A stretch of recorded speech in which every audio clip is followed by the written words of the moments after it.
Today's video is brought to you by Displate, makers of some of the coolest posters you'll ever find. Their magnet mounting system is super easy to install and makes swapping out posters incredibly simple. And their catalog features over 2 million artworks from things like Marvel, DC, Warhammer, Halo, Harry Potter, Star Wars, and you guessed it, Middle-earth. Stick around and find out how my viewers can save on some amazing posters from Displate. What is it, precious? I have that feeling like I've forgotten something, you know? Well, if you forgot it, then it must not be that important. Yeah, you're probably right.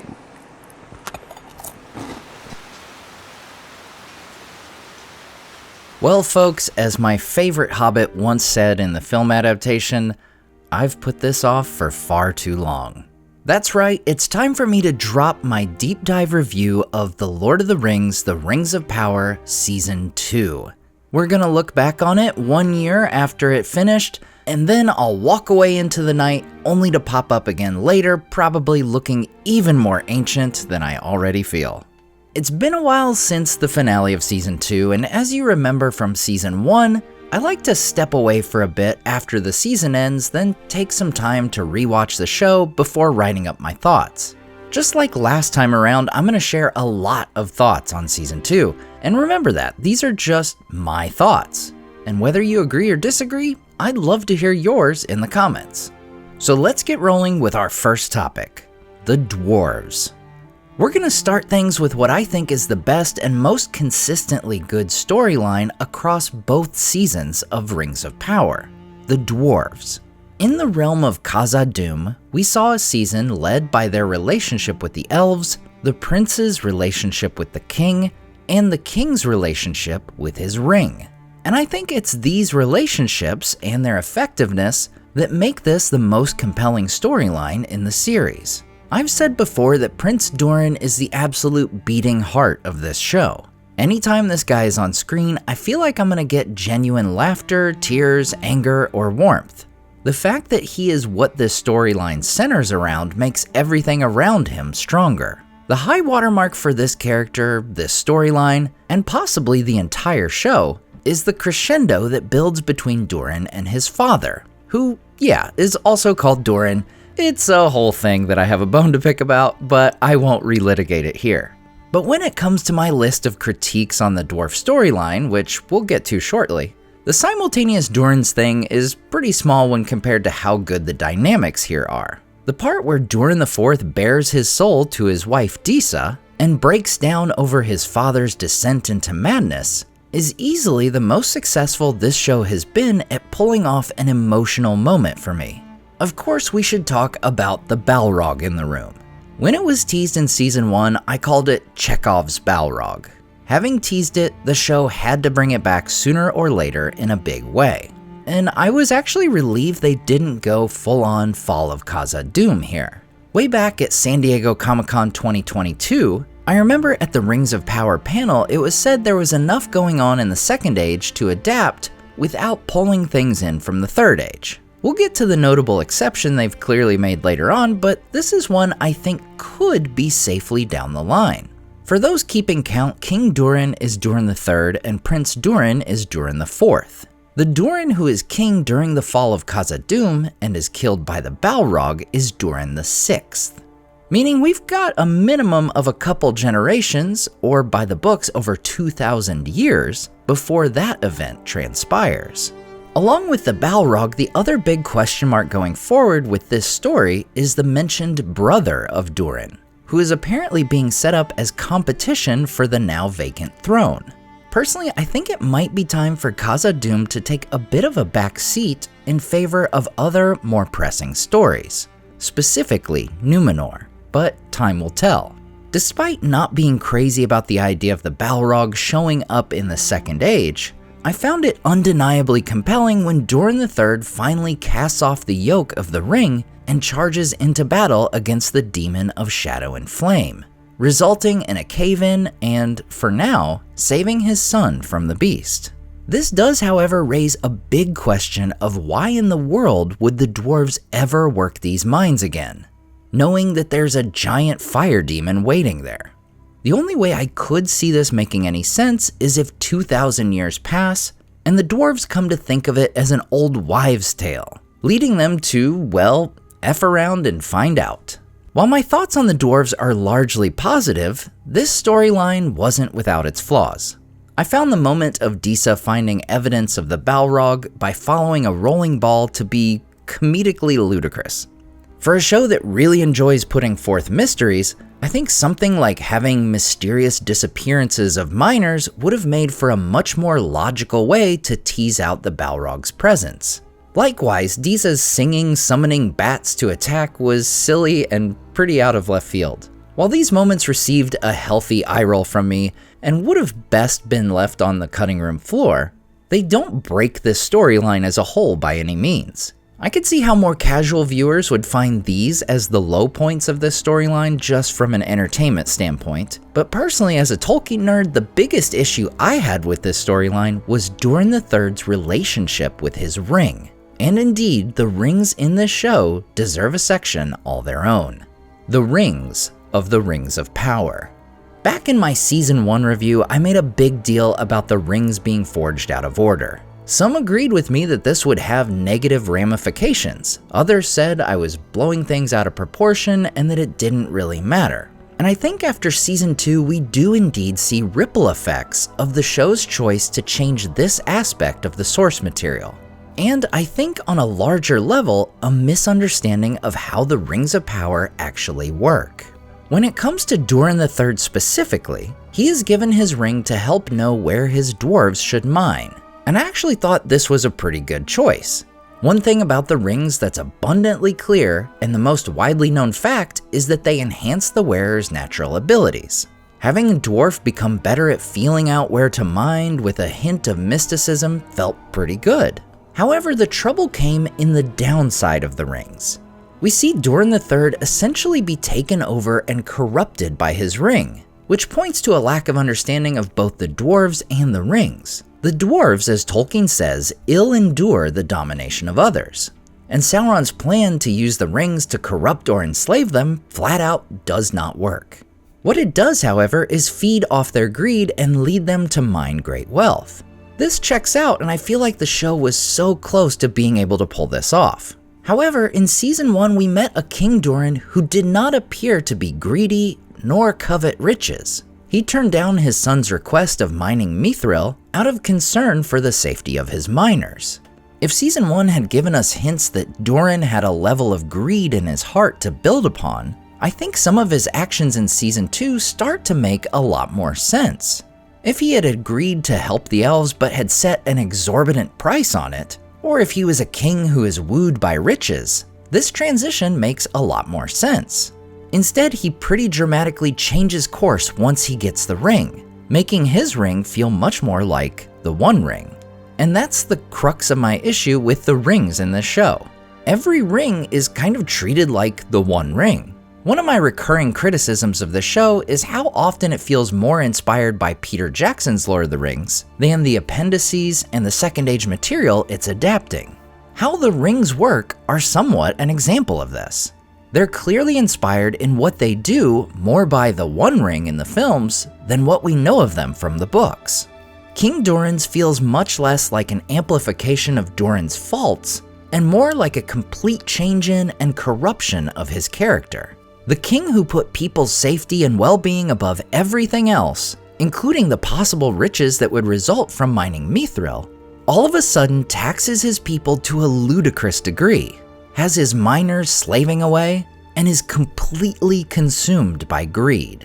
And when it comes to the elven rings, we have Gil-galad, Elrond, Galadriel, and Cirdan all wrestling over and taking different views on whether they are safe to use. This makes total sense, and we'll get into the elves as a whole shortly. But when it comes to said rings, we see one of their features is the ominous whispering, again used in the Peter Jackson films. The problem here is that while the One Ring has a corrupting influence on its wearer, contains part of Sauron's own power, and puts tempting thoughts into people's minds, there's no reason for the elven rings to do this. Gil-galad looking at his ring is also accompanied by sinister music. The show is telling us these rings are evil, when the reality should be that they aren't. Even within the show, they say these rings were not made with Sauron's influence. He hasn't touched them. And if we're going by the books, so long as Sauron doesn't have his one ring, these rings are completely safe to use. And in the show, Sauron hasn't even made his own ring yet. Personally, I think it would have made a lot more sense if they brought the Whispers in when Sauron does create his ring. This, perhaps combined with some visual flashes, could have conveyed the elves perceiving Sauron's plan, and served as a sign that he has made the One Ring. Again, I still think this reveal is much more compelling if the elves truly had no idea that Annatar was Sauron.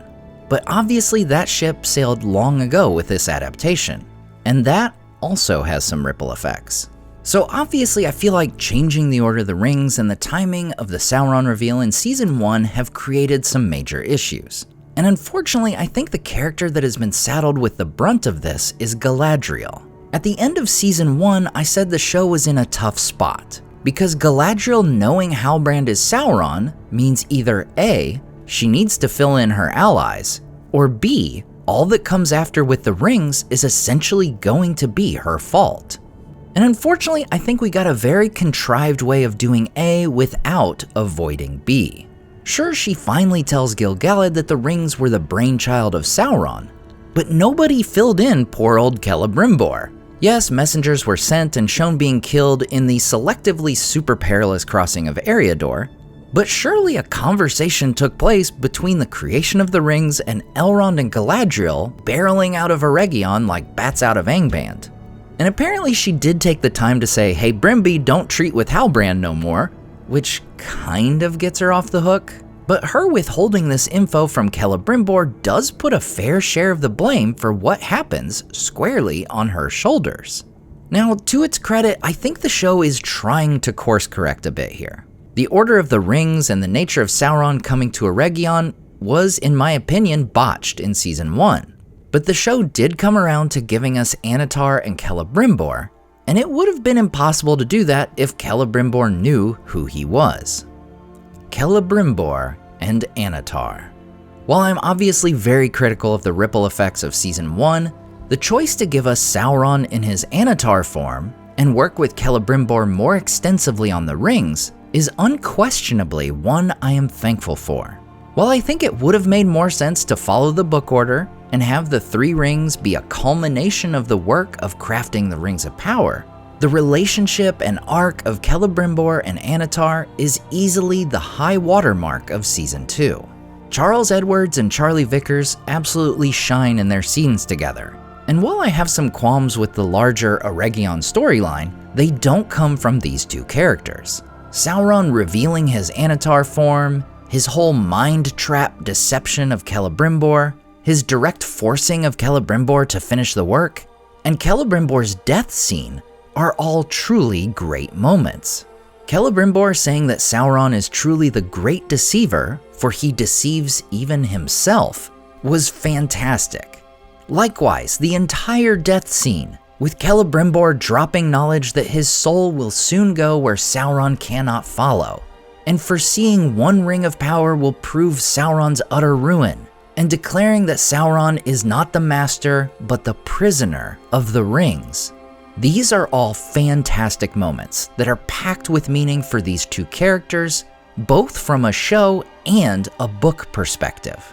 As I've said since early on in Season 1, the Celebrimbor we got in the show is quite different from what I've always personally envisioned.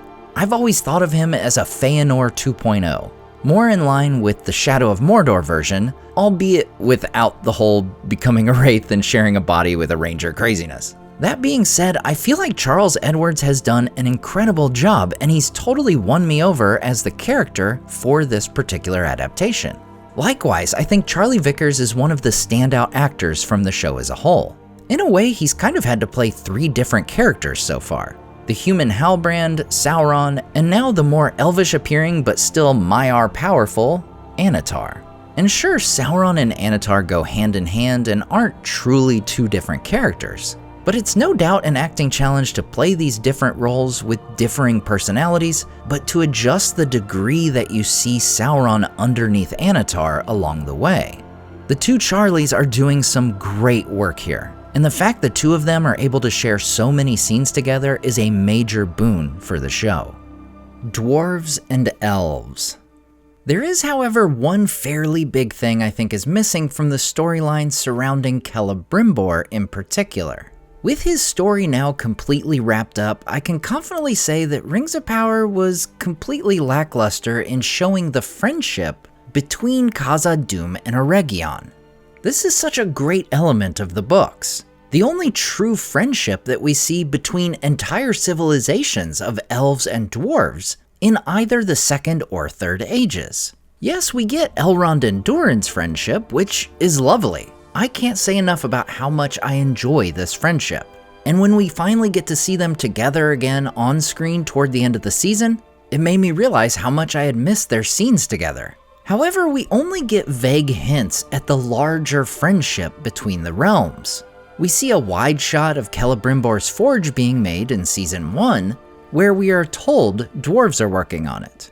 And we get a kind of reception where Celebrimbor greets Narvi and his fellow dwarves, and they talk about this great friendship and reveal the work-in-progress Doors of Durin. This for me was just kind of a letdown because we were largely told about this legendary friendship rather than shown it. The Doors of Durin could have felt like a true culmination or continuation of a great partnership. Instead, we're just told that it is, without any of the emotion that comes with showing us that. And I don't think this would have been just mere fan service. It would have paid dividends later on as well. In what is a pretty strong scene already, when Durin rouses the dwarves of Khazad-dûm to help the elves, I can't help but wonder how much more impactful this would have been if we had seen these dwarves being friends and working side by side with the elves they were going to save. Being able to see individual dwarves we had seen working with and befriending elves earlier in the show, and now being moved by Durin's words, would have helped us feel that connection as well. Oh, and this is super random, but has anyone else been kind of surprised they haven't shown the dwarves making the Mithril shirt that Bilbo will one day wear? I thought for sure once they started on Mithril, they'd be all about getting that cameo in there. Anyway, we've talked a lot about the dwarves and elves. I think it's high time we turn our attention to the world of men. Númenor. This is, without a doubt, the most important storyline going forward in this show. When we look at the story and lore of the Second Age as a whole, from the aftermath of Morgoth's defeat to the last alliance of elves and men, it is largely a story about Númenor. With the exception of the rings being forged, most everything of note in the Second Age involves this island kingdom of men. And so far, I felt like the show has given us just a taste of what we could experience with this civilization. They also happen to be the ones that I think have felt the effects of the timeline compression the most. Rather than seeing a kingdom at its height, slowly turning to darkness over centuries and generations, we've kind of entered into a kingdom seemingly already on the downward trajectory. They already hate the elves because of the infamous potential job taking, and the ways of the faithful are largely a thing of the past. Again, I'm not here to repeat my lament about time compression. I actually think seeing a dwindling Númenor could work quite well and be just fine, though it does pass up the opportunity to show us something different than The Lord of the Rings, where we see a dwindling Gondor. The far greater concern I have here is just how the divide in Númenor has been portrayed. We know from Season 1 that Miriel and Elendil are among the faithful, and Pharazôn is part of the rival Kingsmen. But we haven't really gotten much in regards to what that means on a level greater than liking or disliking elves. Rather than seeing an abandonment of the worship of Eru or reverence for the Valar, they all seem to be on board with things like an eagle making a great coronation, or the petals of the tree falling as an ill omen. Now, this could become much more pronounced in Season 3 and beyond, so there's definitely room to be more satisfied with this. But for now, I'm just gonna kind of mark this as an incomplete. As with Durin and his circle in Khazad-dûm, I think Elendil and his circle in Númenor are quite effective. I said this during the season as well, but having Elendil be this beacon of unflinching loyalty to the faithful and all that they represent is an unquestionable win. This is exactly the kind of thing I expect and crave of this character. He's a larger-than-life character in the books, and I mean that quite literally since he's almost 8 feet tall. And he's essentially everything that Aragorn is later trying to become. Over the course of 3,000 years, it's only just then with the rise of Aragorn that someone brings glory to the world of men unseen since the days of his most famous ancestor. And with the departures of big Season 2 characters like Durin III and Celebrimbor, I'm hoping Elendil is one that gets more of that screen time. Likewise, I've really enjoyed the character of Miriel. As I said at the time, the choice to blind her was an inspired one. This is a book character that doesn't have a whole lot written about her, and how they would play out her relationship with Pharazôn in particular was an interesting question mark heading into the series, with some pretty drastically different versions Tolkien wrote to draw inspiration from, including one where she's pretty flat out evil. It's kinda crazy. Her relationship with Elendil and her also displaying remarkable strength when she is herself in a very precarious position is some great stuff to see from the leaders of the faithful. Now, the other part of the Númenor trio is another I'm hoping we see more of going forward, Pharazôn. With the exception of a really bizarre story about his wife's prophesying while breastfeeding, he's another character I feel works pretty well. And I think having the new character Belzegar was a positive addition to his storyline. For my money, he's serving a much greater purpose to the story of Númenor than Pharazôn's son Kemen did for the entirety of Season 1 and a decent chunk of Season 2. For what it's worth, when it comes to Kemen, I think he, as a flat-out, snivelly, slimy heel to Elendil and Isildur, is a better use for the character than being around as a love interest for Elendil's daughter. The former feels like a character that can play a role in the tale to come, where the latter is more like a soap opera addition that isn't really needed. Returning to Pharazôn though, it is interesting to see him start to take control of Númenor and how his attempts fail or succeed. And I think seeing him interact with Sauron later on in the show will be something to keep an eye out for. In my mind, that has the potential to be even better than the Celebrimbor Annatar drama. One thing I found quite odd when it comes to Númenor is the general populace. One of my criticisms of the show as a whole is the scale and scope, or lack thereof, in certain areas.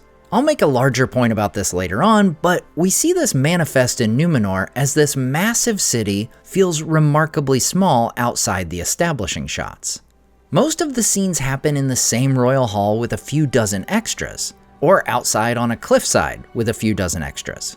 And in these scenes, we see these citizens seemingly go from cheering for Pharazôn and ridiculing Miriel to heralding Miriel as the rightful ruler.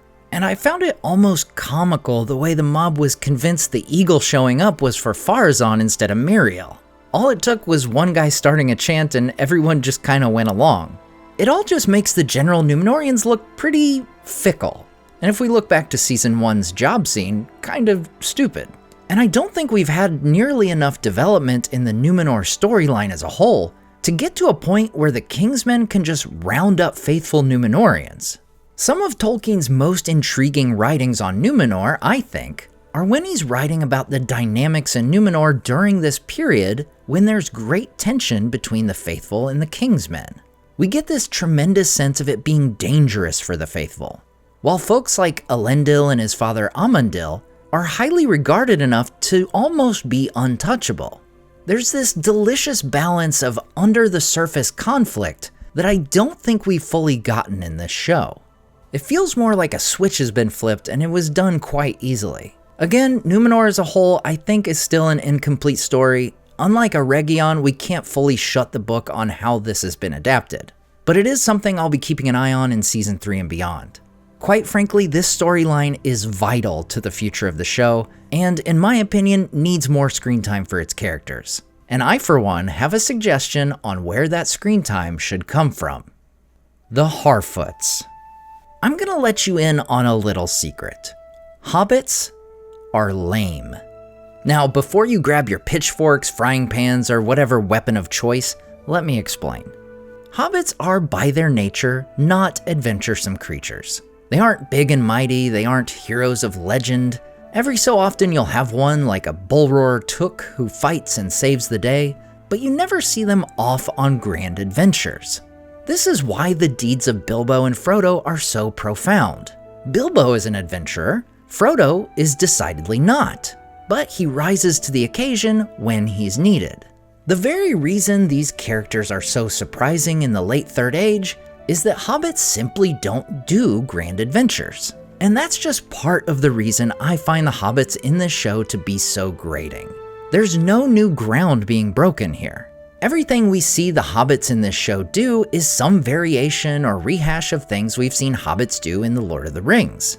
The main two are basically Frodo and Sam with a dash of Bilbo thrown in. Nori's entire arc in Season 1 was that she wanted to see the wider world. In Season 2, she sees the wider world and decides she needs to lead other hobbits back to where she started. And for some reason, there's a love story between Poppy and a new hobbit named Nobody who eats lizards. And every time they give a speech, it's just a remix of one we saw in the films. To each their own, of course, but for me personally, I find myself leaning back in my seat and disengaging with the show as a whole anytime the hobbits come on screen. Their entire storyline is completely disconnected from any other storyline in the show, meaning some aspiring fan editor could simply remove them completely and it would not make the slightest difference to the rest of the series. And that is exactly what I'm hoping for when it comes to Season 3. Season 2 ends with Nori and the Stranger bidding farewell, and it would make a very easy send-off for the hobbits. If we never see them again, it honestly wouldn't make that much of a difference. They've kind of given themselves an off-ramp here, and it's one that I think would be wise to take. In a show that has so much going on in terms of the Rings of Power and Númenor, and so many characters, the screen time would be much better spent on other storylines than hobbits bungling their way around until they start building their smiles, which in the show they mispronounce as Chmiels, in a land that I can only imagine will have some convoluted way of coming up with the name Shire. It was just so very mind-boggling to me that we spent as much, or possibly more, of Season 2's runtime with completely unnecessary hobbits as we do for Númenor.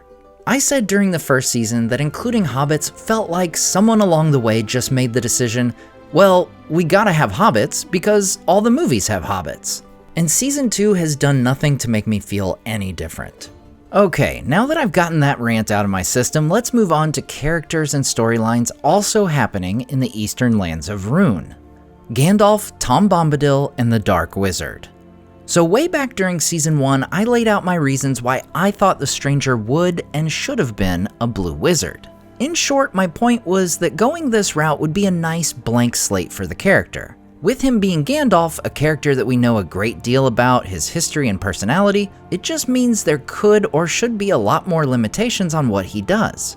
And the fact that he says in Lord of the Rings that he doesn't go to the East, and here he is in the East, also earns a bit of an eye roll from me. And honestly, I think the inclusion of Gandalf and the hobbits in the show, and their previously mentioned disconnected nature of their storyline from the rest of the series, just makes this feel like one of the more overt examples of what I call Middle-earth by algorithm. An issue that occurs in the show when something or someone is there just because it's a thing from Middle-earth, and not necessarily because it makes sense in this story or the lore behind it. Now, all this being said, I think Daniel Wayman plays a good wizard, no matter who he's playing.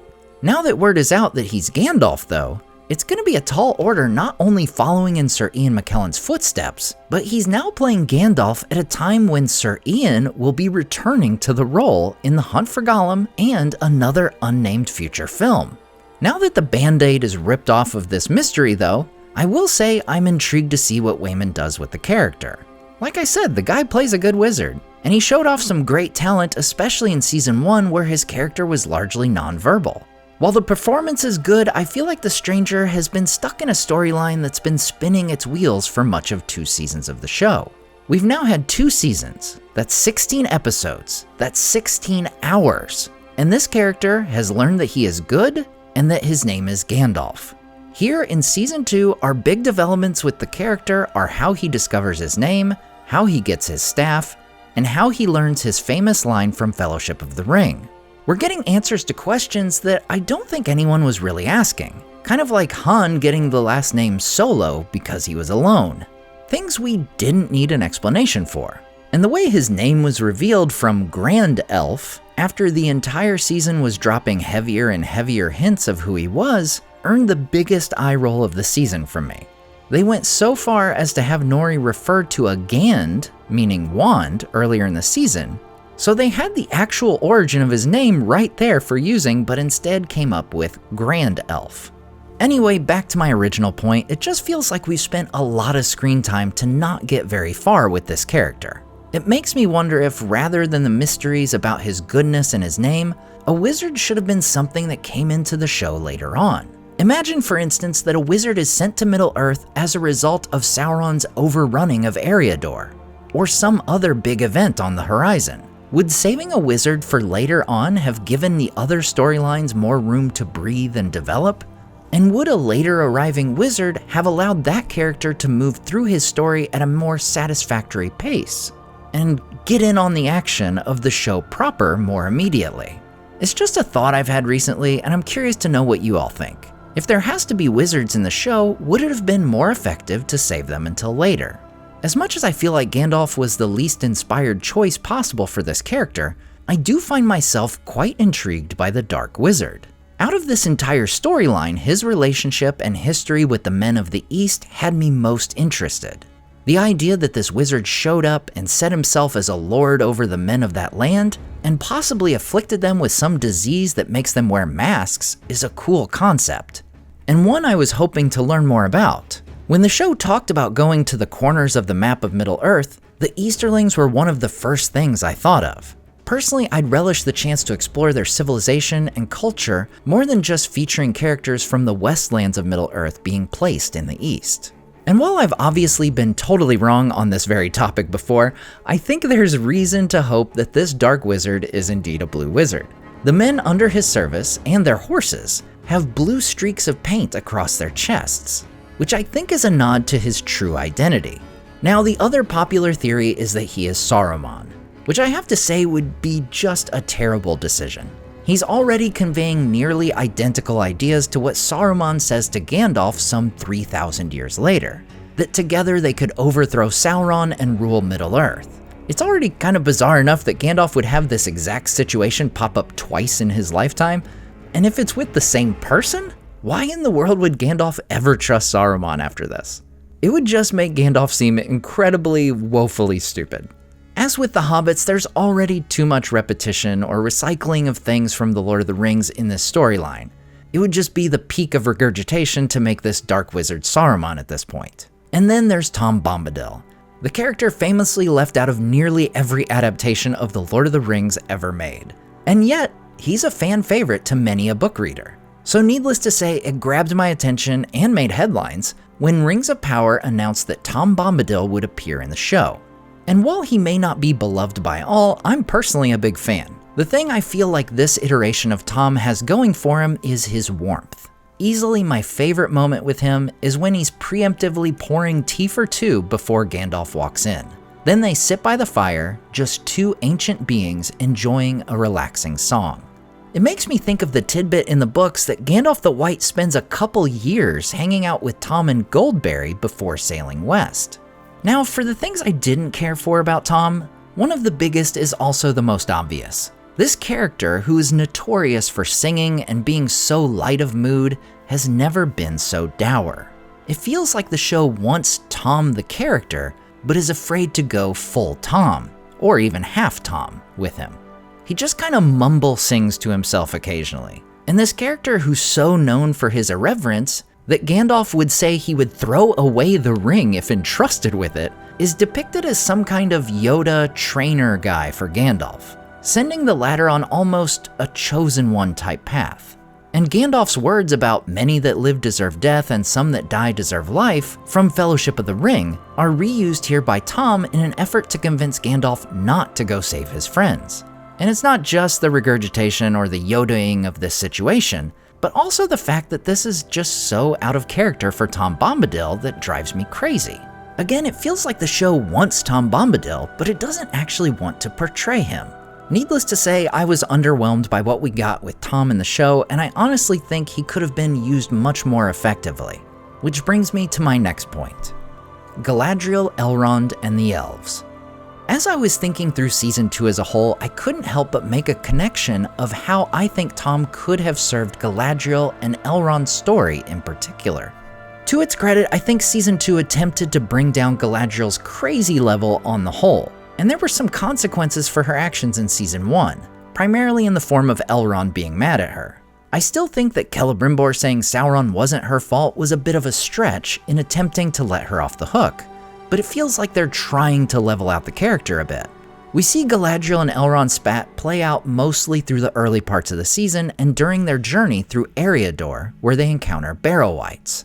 And I gotta say, the Barrow-wights look super cool. They're freaky, otherworldly, and provide a little slice of horror just like they do in the books. Now, there's definitely some lore reasons to say they don't belong here in the Second Age, which is entirely fair, but the idea of Sauron using similar abilities as the Witch King isn't a big issue for me personally. Like Tom, Barrow-wights are typically cut from adaptations, so getting a depiction of them and them feeling like proper Barrow-wights was pretty cool. And this is where I can't help but think Tom should have been. Tom is not a big mover and shaker of the world. He doesn't go out on quests, he doesn't play 4D chess trying to nudge powerful people into their destiny. Every time we see or hear of Tom, he's helping people in his own neck of the woods, or chatting it up with Farmer Maggot, or singing about his goldberry. Doesn't it feel much more in line with the character to perhaps have him save these elves from the Barrow-wights, then give some folksy, down-to-earth bit of advice that Galadriel and Elrond are friends and on the same team? Something that just gives a little nudge on a human relationship level rather than an existential crisis. Or heck, maybe Tom could point out that Galadriel spent 1,000 years going after Sauron with little or no trace of him, and when everyone else thought he was dead. Meanwhile, her husband was apparently just missing after a battle, and she's like, R.I.P. Celeborn. But seriously, where the heck is Celeborn, and why is he absent from this show? Alright, post-production Matt here, because I realized I didn't actually mention Cirdan specifically in this. I love Cirdan in this show. He is so good, and I think the show has at times struggled with the elven characters feeling too human and less like immortal beings, and Cirdan is the exception to that. He is the most elven elf ever. Like, he's just fantastic, and the fact that he at least starts with the beard, I love that he has the beard. I don't know why he shaves it. Not a big fan of him shaving it, but the fact that he showed up with a proper beard at first, and the way he's wise and ethereal, I think a lot of fans have said, rightfully so, that the elves are not always grand creatures. You know, they make huge mistakes, especially in the first age, full of bad decisions and ones that are, you know, do evil things. Like, they're not, the difference is, I think people are mixing up ethereal and altruistic. They're not altruistic, but I think they should be and feel ethereal, and Cirdan does that. And so I think he's just an absolute high point when it comes to the elves, seeing Cirdan on screen and everything about that character. All right, now back to the video. And real quick, I have to say Gil-galad is one character that I'm not really sure how to feel about. We don't get a ton of him, and at times it feels like he's maybe kind of a jerk to Elrond and Galadriel, and at times he's a mighty king, but I feel like he's just kind of a side character for the most part. He's another one I think could benefit greatly with more screen time. And speaking of elven screen time, whatever happened to Arondir? Pelargir and Arondir. Okay, so Arondir is clearly in Season 2, but his screen time feels pretty dramatically cut. As far as original characters, he's definitely my favorite. He brings that Legolas cool factor, while his stoicism and performance keeps him from feeling like a carbon copy of the Mirkwood Archer. I do wonder if his screen time was affected this season by the departure of the actress playing Bronwyn. But with him now being with the other elves at the end of the season, I'm hoping we see more of him going forward. Oh, and we'll definitely get to his fake-out death in a minute. But I thought the scene with him and the Ents was a nice moment, continuing from one of his more emotional beats in Season 1, where he was forced to cut down a great old tree. As for our other big character in Pelargir, we have Isildur, who, as predicted, was found by his horse Beric, just like Aragorn was found by Brego in the Two Towers film. Again, something that feels like it was just done because of the films. I will say though, Beric impaling an orc on a tree with a kick was unequivocally awesome. We're introduced to another new character and love interest for Isildur in the form of Estrid. Now, I've thought it was a pretty strong possibility we would meet Isildur's future wife at some point in this series, because Aragorn has to descend from this guy at some point after all. And I gotta say, I think Maxim Baldry plays a lovesick puppy dog quite well, which made me care more about this relationship than I would have otherwise. However, I did find the love triangle with Estrid's fiancé to be a bit much. Like, we're already adding a new character and we have the obstacle of her not being allowed to go to Númenor with him. Adding in a boyfriend as another obstacle just feels unnecessary and super cliche. The music. I would be remiss if I didn't mention the music again this season. It's something that we can so easily take for granted as we fans are thinking about the storylines, character arcs, and lore of the show, and the source material. But the music continues to be an absolute win for this show. As I said with Season 1, following in the Middle-earth footsteps of Howard Shore can't be the easiest thing to do. And I think Bear McCreary has done a marvelous job of giving us great music to go with Middle-earth. I still find myself humming the Khazad-dûm theme from time to time, and there's great music throughout. Even if I don't care for the particular storyline it's accompanying, the music fits the vibe and culture on display really well. And I'll fully admit, I was not originally a fan of the old Tom Bombadil song performed by Rufus Wainwright when it was first released. I had kind of expected the song to feel like Tom himself was singing it, so it felt off to me. However, it's really grown on me, especially with the mindset of this being someone singing about Tom. And I've honestly come to be a big fan of the folksy nature of the tune and the relaxing vibe it gives. The effects. Likewise, the effects we see in the show, whether we notice them or not, are also by and large really well done. We're in an age where the budgets and effects of TV and film have become more indistinguishable. For now at least, but that's a larger industry profitability conversation. And Rings of Power continues to put their money into making these grand civilizations look great. Likewise, knowing when to go down the VFX route and when not to, particularly with flesh and blood orcs, has been a good call. Oh, speaking of orcs. Orcs, trolls, Adar, and Sauron. So yeah, as much as I love having flesh and blood orcs and find Adar to be fascinating as a character himself, I think they pushed us knowing the orcs too far in Season 2. And who knows, I may be in the minority here.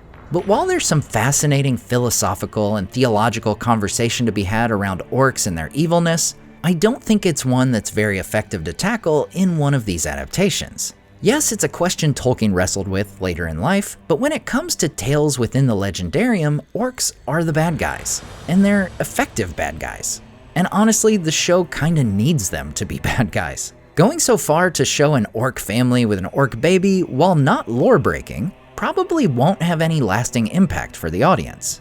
If they truly wanted to use this concept, I think it would have been much more effective to do it with people like the Easterlings. People that we know are not all evil, nor evil by nature.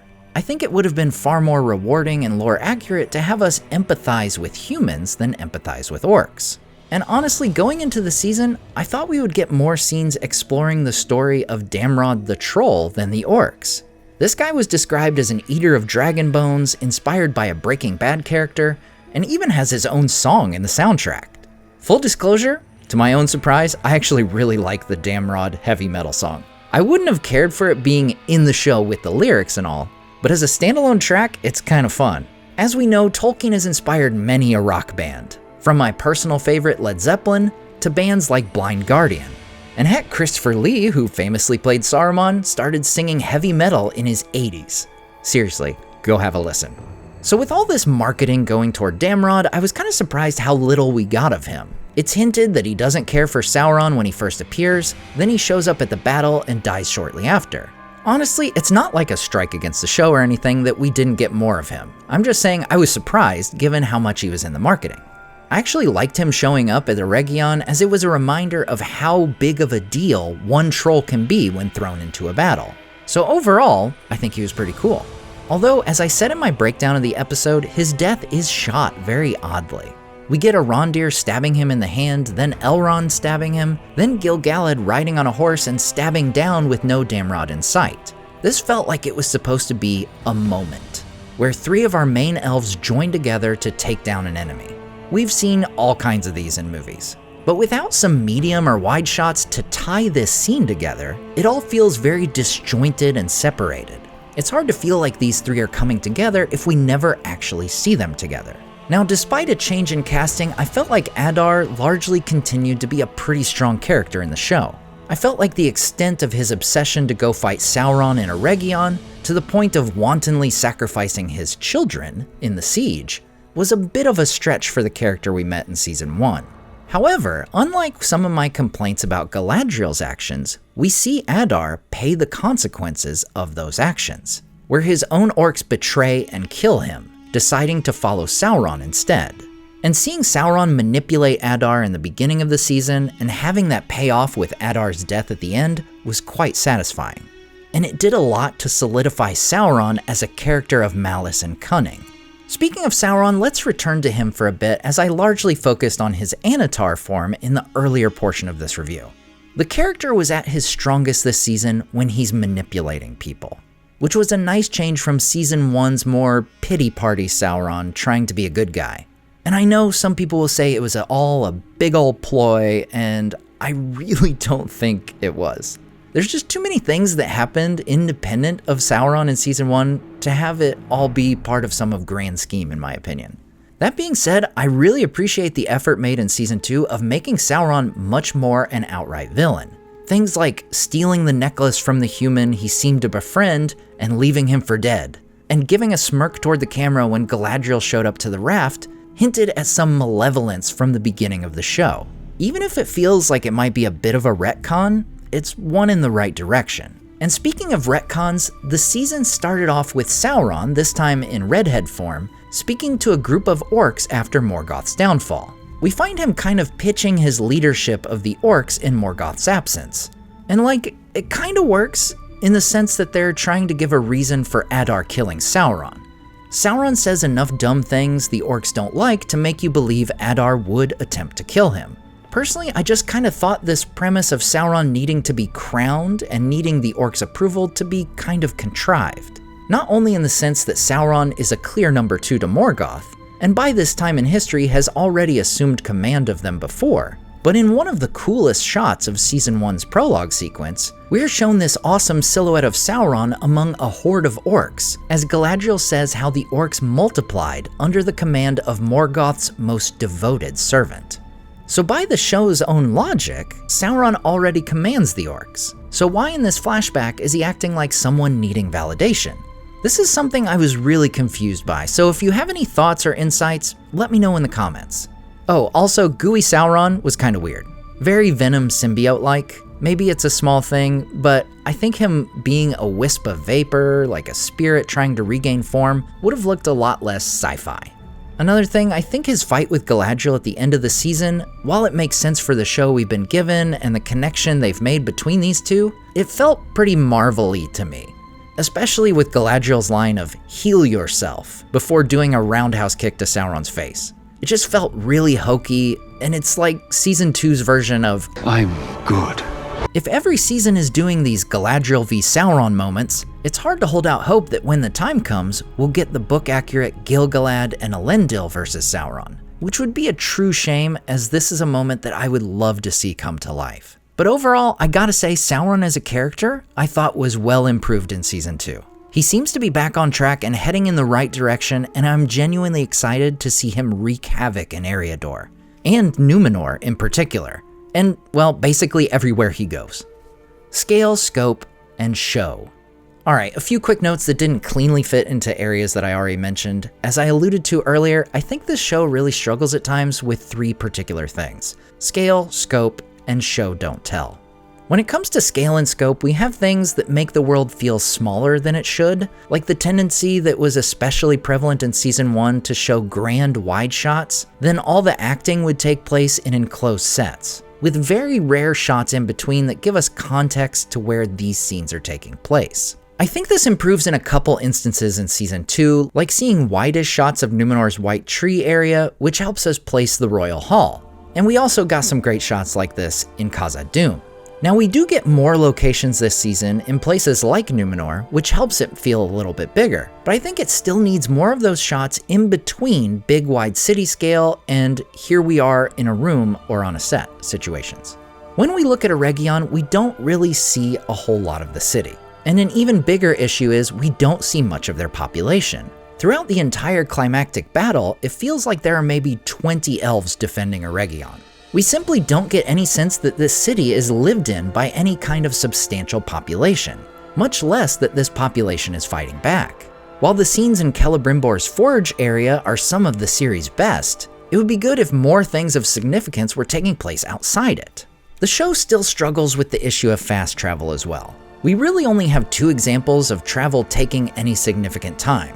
One is a perilous crossing of Eriador by Galadriel and Elrond's company, and the other is Arondir coming to Eregion after being absent for a bit. And I think these are good things to have. They show that the world is big. What somewhat negates these is when characters like Sauron seem to ping-pong between Khazad-dûm and Eregion instantly. We need to either spend time with these characters along their journey, have those characters traveling off-screen with appropriate time passing, or if that time jump needs to happen more quickly, the time jump needs to happen for everyone. And this can sometimes, but not always, play into the idea of show don't tell that I think the series misses sometimes. We are told things like Sauron is overrunning Eriador, and repeatedly throughout Season 2 we hear characters say Celebrimbor is greatest of elven smiths, as if it's his official title. It's kind of like how in Season 1 people kept calling Galadriel commander of the northern armies, without us ever seeing said army or her commanding one.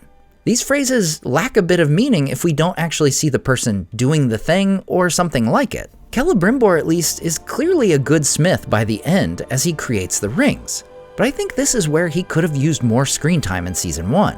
It would have been great if we saw him creating things before the rings. Like, look at all these cool things I've made, but the rings will be my masterpiece. And this is where I'm just seeing a recurring theme that certain characters don't feel like they've gotten enough development and screen time. The cast is massive for this show, but I think it tends to try to have too many main characters. You need a few main characters for certain, and also need secondary characters. And there can even be some really exciting tertiary characters. Where I think Rings of Power struggles is deciding which characters are which. Attention to detail, or maybe nitpicks. Now, I wanted to mention a few things that really stuck out to me. No doubt some will call these nitpicks, and that's fine. Your mileage may vary, and like I always say, these reviews are just my thoughts, and you should make up your own mind about what you like or dislike about any given adaptation. But hey, I'm a nerd, and these are the things that I think about. So real quick, Arondir kills a nameless thing and says there are nameless things in the deep places of the world, which isn't just a callback to Gandalf's words in the Fellowship of the Ring, but it's just not applicable here. They aren't in a deep place. They aren't in the depths of Khazad-dûm, they're literally at surface level. Arondir is seemingly killed in episode 7, full-on stomach stab with slow motion, the music cuts out, he falls down, everything communicates this dude is dead. Or at the very least, severely, severely wounded. But the next episode, he shows up walking around as a prisoner, barely an inconvenience. Elrond points and says, look to the north, where we see a hill where a rider shows up and we see the sun rising in the north. This would have been a great moment for someone in post to say, oh, maybe we should take the sunrise out since he said north. Or, hey, can we get Robin for some ADR and have him say, look to the hill instead? Celebrimbor mentions the shores of morning are where his spirit will go when he dies. Now, the gates of morning are a thing from Tolkien's books. However, they're situated in the east of the world, where the sun rises. Hence the morning. Not the west, where elven spirits go when their bodies die.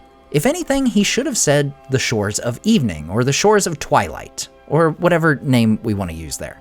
Celebrimbor also says at one point that all things must end, which I found to be a rather peculiar thing for an immortal elf to say.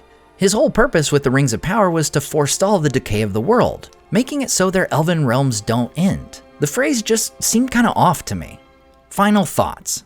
Okay, so now that I've been rambling on and on about the things I liked or disliked about Rings of Power, I want to kind of tie it up with some overall thoughts. Obviously, I have a fair number of criticisms here, ranging from things that I simply loathe, Harfoots, to things that are just not how I would have preferred to see them done, but can appreciate. And obviously, there's a fair number of things that I think are flat out great and I enjoyed immensely. So where does that leave us? Honestly, I think it kind of puts me in a similar position as I was on season 1. It's a bit of a mixed bag. When the show's at its best, which it was during this season, I find myself eager to see more of the characters and stories that are compelling and well written. When it's at its worst, I find myself rolling my eyes and getting fed up with the half-baked storylines and superficial references or copying of the Peter Jackson films. On the whole, I think season 2 is unquestionably an improvement over season 1. The highs are higher, with the lows being about the same. If season 2 was trying to build off what worked in season 1, and season 3 will do the same with season 2, I think there's reason for optimism in the high marks of season 3. The big question for me is, can they improve the low points? Can turning the focus to a more human story of Númenor, rather the elven story of Eregion, give this series a jolt? Can they make this world feel big yet lived in, mystical yet real? And can they do good references like Elendil getting Narsil, and leave out unnecessary ones like nameless things? Personally, I've come to think of my nerdy fandoms a lot like my sports fandoms. I'm always going to love Tolkien and root for adaptations, just like I'm gonna root for my teams no matter how good or bad they are. Sometimes they reach the absolute pinnacle and bring me such amazing joy. And sometimes they fall short and I'll experience exasperation or even anger. But with each new season, I'm gonna root for my teams, and for Tolkien adaptations to achieve greatness.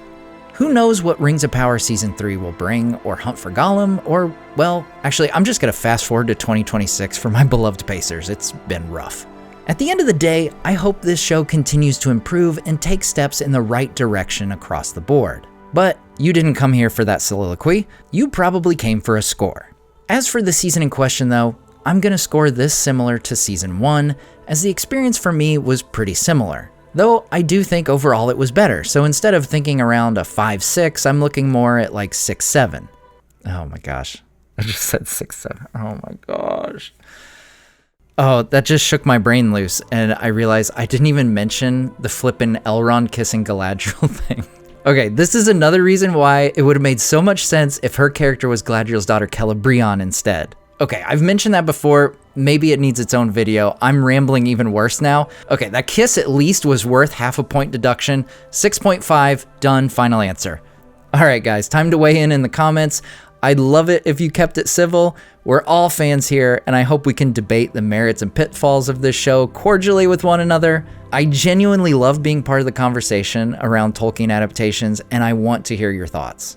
I obviously have a lot of thoughts when it comes to adaptations of Middle-earth, but my thoughts on displate posters of Middle-earth are much more straightforward. They are awesome. And with so many iconic brands, Displate allows me to display all my nerdy passions. They also make wonderful gifts, like this one for my Sonic-obsessed 9-year-old. Or for our Magic the Gathering-obsessed house, these awesome stained glass style mana posters. Displates are installed without any drilling, holes, or mess, and the magnet mounting system allows for super easy swapping out as well. And not only is it a great platform for artists to share their own artwork, but you now have the ability to make your own custom displates. And right now, Displate is celebrating Black Friday with their biggest discounts ever.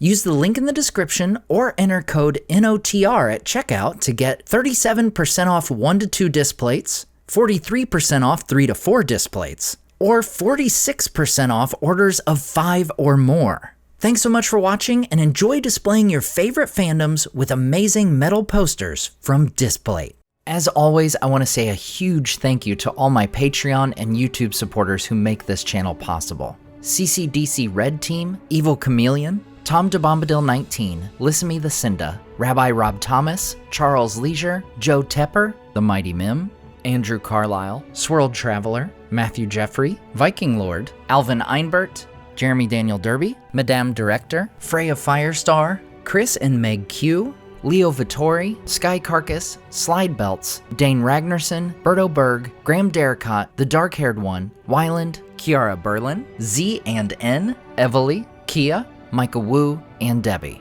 If you enjoyed the artwork in this video, check out the artists in the description to purchase prints of their great work for yourself. Thanks so much for watching, and we'll see you next time on Nerd of the Rings. Oh, look. There's a toy. It's you. Oh, look, I'm little Gollum. I don't sound like that. Well, excuse me if it's not perfect.